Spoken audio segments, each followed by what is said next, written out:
आप अपने खाने में असली भारतीय स्वाद चाहते हैं तो सिंधु भूमि मसाले आजमाइए। सिंधु भूमि मसाले जो आपके खाने में भारतीय परंपरा की असली टेस्ट लाए। ऑनलाइन खरीदने के लिए विजिट करें sindhubhumimart.co.in। सोल डिस्ट्रीब्यूटरशिप के लिए संपर्क करें @99194290।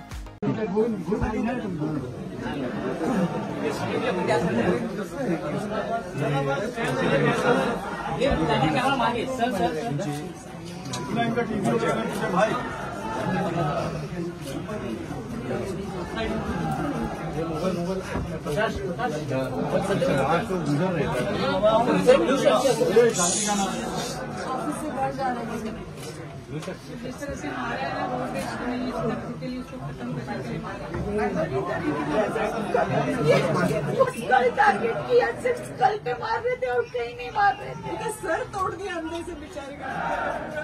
हमको न्याय दीजिए प्लीज, हमको वो बनना चाहिए, हमको जस्टिस चाहिए, हमको जस्टिस चाहिए। जितने सब है वो सब अंदर चाहिए हमें। इसको साढ़े कर दो। सुबह के 6:30 बजे तक मैं पुलिस स्टेशन में पंचनामा हो रहा था। मुझे फुटेज चाहिए, वो कब पहुंचा पुलिस स्टेशन? खूप निंदनीय गोष्ट आहे, कारण मला 11 वाजता गेला फोन आला पोलीस स्टेशन मधनं। मी फोनवरती बोललो, साहेब बोलले तुम्ही स्टेशनला या, कारण ना घटना घडलेली आहे आणि ये 4 बहनों के बाद अकेला एक हुआ था, वो भी शिरडी में मन्नत मांगने के बाद में। हमारे मम्मी डैडी ने कभी हाथ नहीं उठाया उसके ऊपर और उन्होंने इतना बेदर्दी से खत्म किया।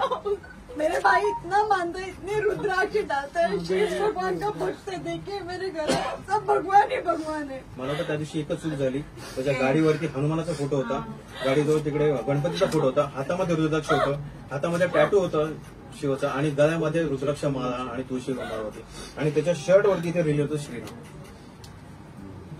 हे एवढं निंदनीय मारलं ना, मला असं वाटतं हा कट रचलेला आहे आणि त्या सगळ्या मॉबनी त्याचा फायदा उचललाय की हा आम्हाला सापडला आणि याला आम्ही खलास करू। एवढं निर्गुण हत्या खरंच मी आयुष्यात कधी नाही बघितली। रोड रॅश किती होते, ऍक्सिडेंट होते, पण एवढं असं मारणं अजिबात एक्सेप्टेबल नाही। पोलीस प्रशासन म्हणते आम्ही काम केलंय, सगळं आहे, सीसीटीव्ही फुटेज पण आहेत, पण त्या सीसीटीव्ही फुटेजमध्ये कुठे काही क्लॅरिटी नाहीये। तो येतोय आणि जातो आणि तो इतका निवांत, जसं आपण मित्र होत असे गप्पा मारत जातात आणि गप्पा मारत परत गेलेत ते। त्या माणसाला 2 दिवस कळलं पण नसेल की माझ्या हातून खून झालाय। आता आज जेवढा व्हिडिओ व्हायरल झालाय, तुम्ही जेव्हा भाषण दिले त्याच्यामध्ये मेन्शन केलंय, त्याच्यानंतर मला वाटतं कुठेतरी जाऊन त्यांना कळलं असेल आणि आता तो माणूस आहे का फरार झालाय हे सुद्धा आपल्याला कळणार नाही। तुम्ही ते व्हिडिओ दाखवा, ते मला व्हिडिओ दाखवा त्यांना, त्याच्यामध्ये त्याचा पूर्ण फेस दिसतोय। आम्ही मागून दमलो काल पोलीस स्टेशन, काल आम्हाला व्हिडिओ दिलं। जब कुछ भी सिग्नल टूटता है या छूटता है या कुछ तब बराबर हा त्या मुलाकडनं आलेला हा क्लिअर व्हिडिओ आहे। त्याचे पूर्ण फेस दिसतोय। ह्याच्यामध्ये आवाज येईल ऐकायला, ह्याच्यामध्ये गाडीचा जो आम्ही पोलिसांना रिक्वेस्ट करून माझी मागणी ठीक आहे।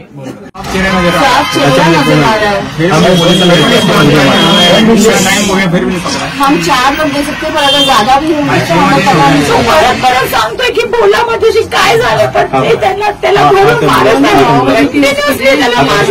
नाही, काढलाय याच्यामध्ये। आणि हा एक व्यक्ती आहे त्यांच्यासोबत, हा नंतर पुढे गेला मला माहित नाही, पण हा व्यक्ती पण त्याच्याबरोबर होता आणि इथे त्याच्या युनिकॉर्नवर तो बघतोय फक्त। मला एक गोष्ट विचारायची होती की ह्या जर का मॉबमध्ये एकही हिंदू असतात तर त्यांनी येऊन का नाही थांबवतात त्या गोष्टीला?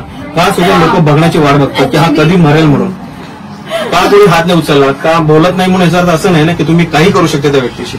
म्हणजे त्या आजकाल असं झालंय की कोणी येत आहे खून करून निघून जाते। साहेब काय करायचं या गोष्टी मला सांगा तुम्ही।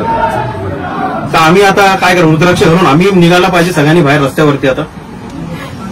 ठीक आहे, माझा आलोय ना, तुम्हाला माहिती आहे, मी स्वतः सीएम साहेबांना पत्र लिहिलेलं आहे। तेवढं हायलाइट आपण त्या तबलीची जे काही जो कार्यक्रम होता इज्तिमाचा, त्याच्यावर बॅनची मागणी केलेली आहे। सरकार आपलं आहे, तुमची आता याच विचाराने ते सरकार चालतंय ना, हिंदुत्व विचाराने। आम्ही लोक आहोत, आता ह्यांना न्याय देण्याचं काम आपण करू ना। सोन्याचे लाड सहन करण्यासाठी आम्ही लोक इथे बसलेलो नाही ना।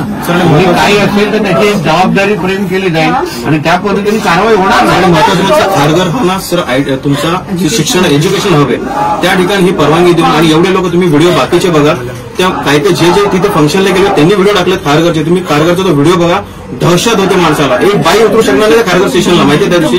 खरंच व्हिडिओ बघा, तुम्हाला कळेल काय झाले तो प्रकार. त्या 3 दिवसात त्या अख्ख्या खारघर नगरीमध्ये गल्ली ते झुमचे झुम फिरत होते. एवढा दबाव होता लोकांवर. मी साहेबांना दुसऱ्या दिवशी सिनियरला फोन केला की सर असं झाले तुमचं. नाही एफआयआर दाखल केली ना आपण. एफआयआर दाखल केली म्हणजे झाले का सहज बोलले. लोक होते खारघर पोलीस स्टेशनला. सगळा हिंदू समाज आता सध्या जागृत झालाच आहे, पण घाबरलेला पण आहे की ही जी घटना घडली आणि आम्ही भोगले सर की तेव्हा पोलिसांचं काहीच नव्हतं, तर ती लोक सगळं कंट्रोल करत होती. प्रत्येक रस्त्यावर प्रत्येक ठिकाणी चौकात त्यांचंच सगळं होतं राज्यात. घटना घडल्या त्या ओपन नाही झाल्या. आता ही घटना ओपन झाली कारण की मोठ्या प्रमाणात अशा छोट्या भरपूर काय झाल्या त्या पोहोचला पोलीस स्टेशन मध्ये. स्वतः त्यांनी व्हिडिओ दिले. एक स्टुडंट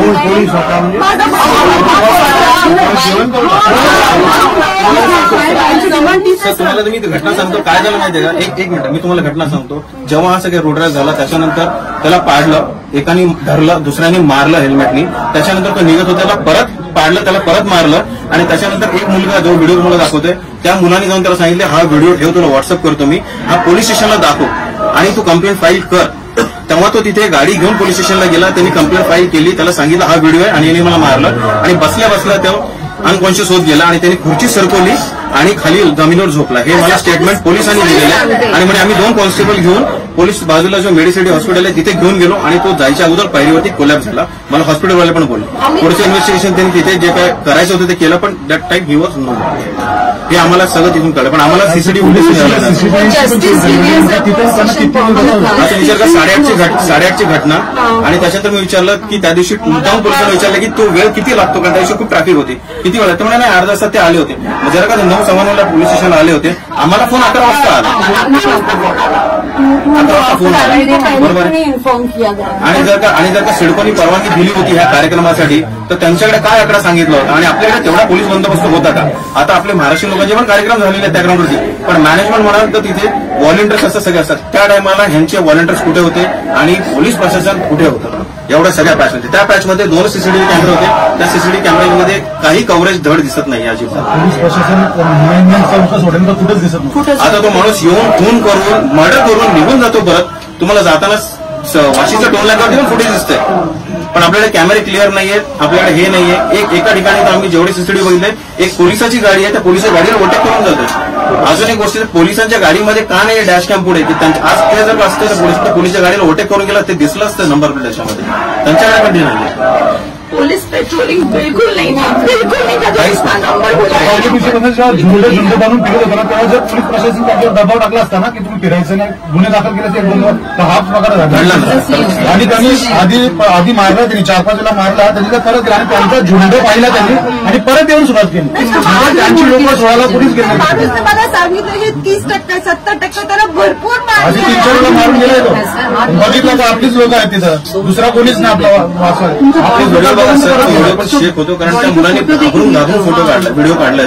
मला त्या मुलाचे खरंच धन्यवाद आहे की त्यांनी काढलं म्हणून आज कांड कळलंय काय झालंय. तो व्हिडिओ नसताना तसं तो ऍक्सिडेंट म्हणून नोंद झाली असती आणि आमच्या भावाला काही कळलं नसतं.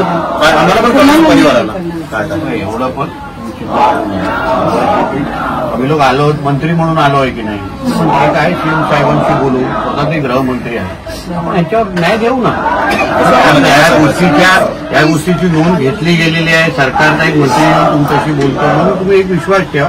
ते असं नाही का बाबा जे आहेत जेव्हा बेजबाबदार लोकांना शिक्षा होणार नाही, सगळ्यांना होणार. मी स्वतः सीएम साहेबांची विचार बोलून सगळ्या घटने तुम्ही जे बोलताय सगळी माहिती त्यांच्यावर पोहोचवतो. तुम्ही चिंता करू नका. अपेक्षित जो तुम्हाला न्याय पाहिजे तो मिळणार, असं कोणाला सोडणार नाही. हे काय त्या लोकांचं काय पाकिस्तान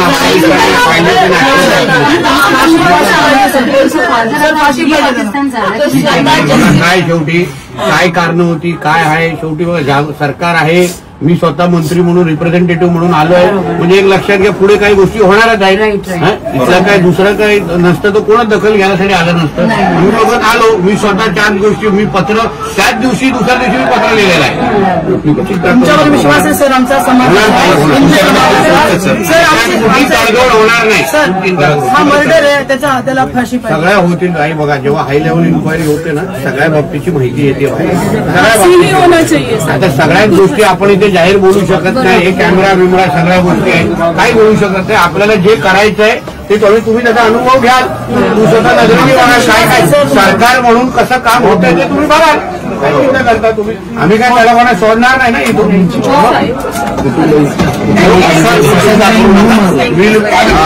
आम्ही तुमच्या दैनमध्ये राहतो, काय लागेल तर तुमच्याशी बोलेल.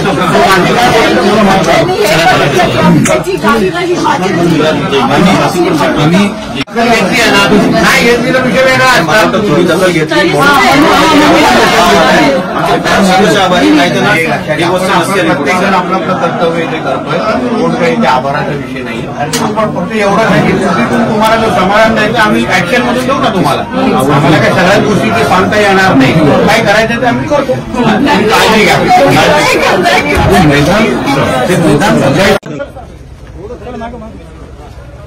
मागे मागे मागे मागे मागे सर.